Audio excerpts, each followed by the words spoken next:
Hello, hello. Good morning mga ka-friendship. So, luto tayo ngayon ng almusal. So, nag-toasted tayo dito ng bread.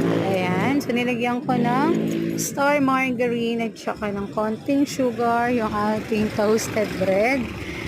Ayan. So, para maiba naman ang breakfast ng ating mga kids. Ayan. Para may So, every day is special. Diba? So, nagluto rin si ka-friendship, syempre, ng spaghetti. Paborito ng mga kids, ang spaghetti. So, ayan na. Imekos-mekos natin yan, mga ka-friendship. O, diba? Ito yung pinaka specialty ni ka-friendship, ang pagluluto ng creamy spaghetti. Yan. So, mekos-mekos natin yan.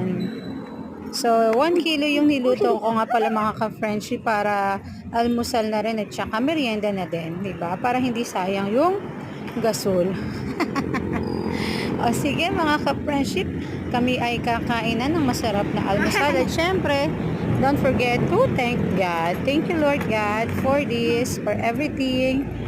Thank you mga ka-friendship. Kain na na.